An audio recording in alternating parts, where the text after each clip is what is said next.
야곱. 아브라함의 둘째 아들 이삭은 리브가와 결혼해서 쌍둥이를 낳았다. 형은 에서라고 이름을 지었고 동생은 야곱이라고 이름을 지었다.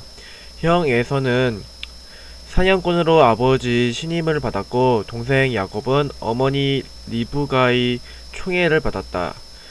에서는 털도 많고 남성스러운 스타일이었고 야곱은 여성스러웠다. 어느 날 사냥에서 돌아와 배가 고팠던 상남자에서는 때마침 팥죽을 끓이고 있던 동생 야곱에게 팥죽을 달라고 했다. 야곱은 그 대가로 장자의 권리를 달라고 했다. 장자권을 대수롭지 않게 생각했던 에서는 팥죽의 대가로 장자권을 넘겼다. 여기서 야곱의 팥죽이라 이름이라고 말이 생겼는데 이는 어리석은 거래의 상황에서 사용되는 말이다. 이후 이삭이 늙어 장남에서를 축복하기 위해서 불렀다.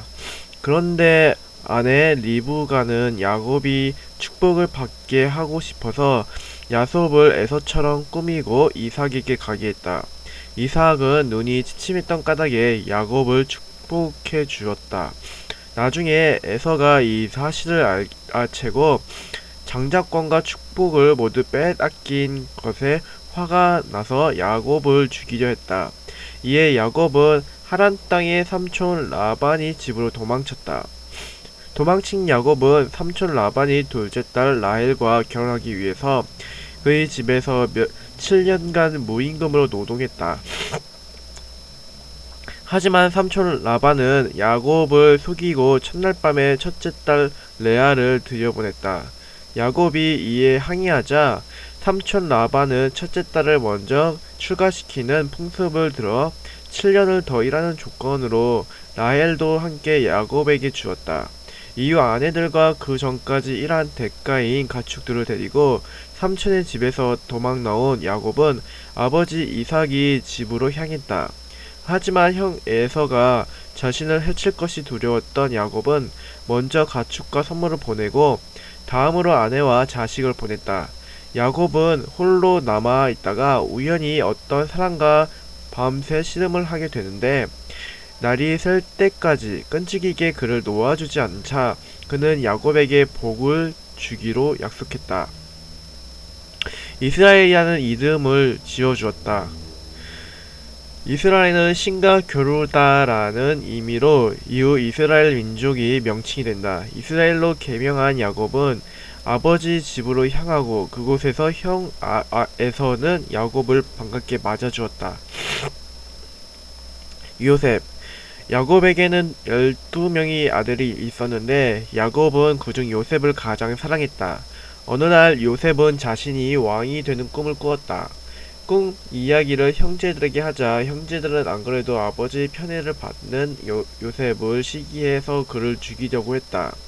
형제들은 요셉을 구덩이에 던져 넣은 다음 지나가던 상인에게 요셉을 노예로 팔아버렸다. 이집트로 팔려나간 요셉은 어느 고관이 종이 되었는데 주인이 아내의 유혹을 거절했다가 감옥에 갇히고 말았다. 요셉은 감옥에서 꿈을 풀이하는 재능을 인정받고 파라오의 꿈을 해석하는 일을 맡게 되었다. 그곳에서도 능력을 인정받은 요셉은 총리 대신에 오르고 나라의 풍년과 흉년을 예측하여 이집트를 재난에서 구해내었다. 이후 요셉은 자신이 고향에 흉년이 들고 이 때문에 형들이 이집트로 곡식을 사러 왔다는 것을 알게 되었다.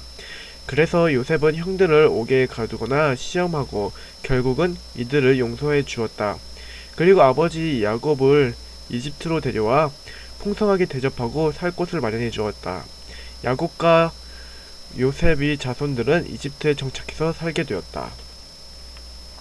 여기까지가 창세기 내용이다. 창세기는 천지창조에 대한 이야기와 아담과 이브의 타락에 대한 이야기로 시작해서 대홍수와 바벨탑의 재난 그리고 아브라함, 이삭, 야곱, 요셉에 이르는 가족사에 대한 이야기로 구성되어 있다. 창세기 다음의 출애굽기는 이집트에서 노예가 되어 있는 이스라엘 민족의 이야기로 시작된다. 야곱과 요셉이 이집트에 정착한 후 어떤 사건들을 거쳐 그 후손들이 노예의 상태가 되었는지는 충분하게 설명되어 있지 않다. 그리고 역사학자들에 따르면 이집트 문화권과 유대 민족이 교류했을 가능성은 희박하다고 한다. 하지만 성경에는 유능한 총리로서의 요셉에 대해서 알지 못하는 왕이 집권을 했고, 이스라엘 민족이 기하급수적으로 늘어나는 것을 우려한 왕이 이스라엘 민족에게 강제 노역을 시켰다고 간략하게 기록되어 있다. 출애굽기 원래 제목은 엑소더스로 번역되면 탈출기 정도가 된다. 출애굽기의 뜻은 애굽이 이집트를 의미하고 이집트를 나옴 정도가 될 것이다. 말 그대로 이스라엘 민족이 이집트에서 탈출하는 내용을 담고 있다. 모세. 출애굽기 주인공은 이스라엘 민족과 모세다. 모세가 태어나던 당시에 이집트에는 이스라엘 민족의 인구가 급격히 늘어나 있었고, 그래서 이집트의 파라오는 유대인 출산을 억제하려는 정책을 폈다. 대표적으로 여자아이들은 살려두고 남자아이들은 태어나자마자 강물에 익사시키는 정책을 폈다. 이러한 인종말살 정책의 분위기 속에서 모세가 태어났다. 모세의 어머니와 누이는 모세를 살리기 위해 바구니에 송진을 바르고 그 속에 아이를 넣어 강가에 두었는데 우연히 파라오 딸의 눈에 띄어 궁궐에서 자라게 되었다. 하지만 청년이 되었을 때 모세는 자신이 이스라엘 민족이라는 정체성을 갖게 되었다. 자신의 민족이 억압받는 모습을 보고 모세는 이집트 감독관을 죽이고 광야로 피신했다. 그곳에서 토착 민족인 미디안족을 만났고 그곳이 종교 사제의 딸과 결혼하여 40년간 종교 지도자의 소양을 갖추었다. 모세는 80세가 되던 해에 시나이 산에 올라갔고 불붙은 광목의 모습으로 나타난 유일신 야훼를 만났고 그의 명령에 따라 이스라엘 민족을 해방시키러 이집트로 돌아갔다. 모세는 파라오를 만나서 이스라엘 민족을 풀어줄 것을 요구했지만 파라오가 노동력 상실을 우려해서 이를 허가하지 않자 모세는 10가지 재앙을 가져왔다. 나일강을 피로 물들이거나 모세의 많은 개구리와 이 파리떼, 메뚜기떼가 나타나는 거다. 아니면 우박이 내리고 3일 동안 어둠이 찾아오는 등의 재앙이 나타난 것이다. 결국 파라오는 이집트를 떠나는 것을 허가했지만 이스라엘 민족이 떠나고 얼마 후에 마음이 바뀌어 군대를 보내 이들을 추격하게 했다. 모세는 홍해를 갈라서 이스라엘 민족이 그 사이로 지나갈 수 있게 함으로써 추격을 피하고 이후 쫓아오는 이집트 군사들이 갈라진 홍해를 지날 때 홍해를 다시 닫게 하여 그들을 수장시켰다. 홍해의 기적 이후 모세는 물과 먹을 것이 부족해서 불만 가득한 이스라엘 민족을 데리고 광야에서의 40년의 방랑을 시작했다. 방랑을 시작한 지 3개월 정도 되었을 때 모세는 처음 불붙은 관목을 보았던 사나이 산에 다시 올라와서 야훼로부터 10가지 계명을 받았다. 이를 10계명이라고 하고 모세의 율법이라고 한다. 유대교와 그리스도교, 이슬람에 있어 중요한 규율이 된다. 10계명은 신이 직접 돌에 새겨 주었는데 이 석판은 곧 깨졌다. 모세가 시나이 산에 올라가 있는 동안 이스라엘 민족이 황금으로 송아지를 만들어 숭배하고 있었는데 이 모습에 화가 난 모세가 석판을 깨버린 것이다. 이후 모세는 야훼로부터 다시 율법을 받아왔다.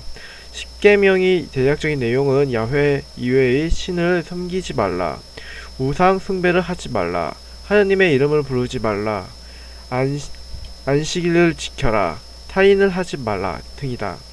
지금까지 토라 혹은 모세오경이라고 불리는 내용 중에서 창세기와 출애굽기에 관한 내용을 간략하게 알아보았다. 이후 모세오경의 나머지 부분인 레위기, 민수기, 신명기는 앞의 내용과는 달리 역사적인 사건에 대한 서사가 아닌 율법에 대한 세부 내용, 광야에서의 여정, 모세의 마지막 가르침 등이 기록되어 있다. 분명한 것은 이 유대 민족의 역사적, 종교적 기록이 그리스도교와 이슬람이 근간이 되었다는 점이다. 이제 다음은 그리스도교에 대해서 알아보고자 한다. 그리스도교. 유대교 신앙의 핵심을 이루는 메시아 사상은 유대인들에게는 아직 실현되지 않았다. 유대인들은 세상을 구원할 존재가 아직 도착하지 않았다고 생각하고 있다. 반면 그리스도교인들은 세상을 구원할 메시아로서 예수 그리스도가 이미 세상에 왔다고 생각한다. 그리스도교는 유대교에 뿌리를 두고 있지만 예수라는 인물을 메시아라고 판단한다는 점에서 유대교와 갈라진다. 그리스도교는 다음과 같이 정의할 수 있다. 구약과 신약 성서를 근간으로 하고 유일신 야훼와 메시아로서의 예수를 믿는 종교. 그리고 이러한 정의를 공통된 기반으로 해서 로마 가톨릭, 프로테스탄트, 그리고 동방정교회가 미세한 세부체를 가지며 구분된다. 그리스도교 믿음의 근간이 이루는 신약 성서는 예수 그리스도의 삶과 그의 제자들의 행적에 대한 27권의 문서들을 묶은 것이다. 4편의 복음서와 제자들인 사도의 행적이 한편, 그 밖에 사도들의 여러 편지들, 그리고 마지막으로 요한이 예언서로 구성되어 있다. 4편의 복음서는 4명의 사도가 작성했는데 한국에서는 가톨릭과 개신교에서 부르는 명칭이 조금씩 다르다. 가톨릭은 마테오 복음서, 마르코 복음서, 루카 복음서, 요한 복음서라고 부르고 개신교에서는 마태복음, 마가복음, 누가복음, 요한복음이라고 부른다. 어떻게 부르든 예수 그리스도의 삶, 행적, 말씀을 기록한 그리스도교 사상의 근간을 이룬다는 점에서 공통된다.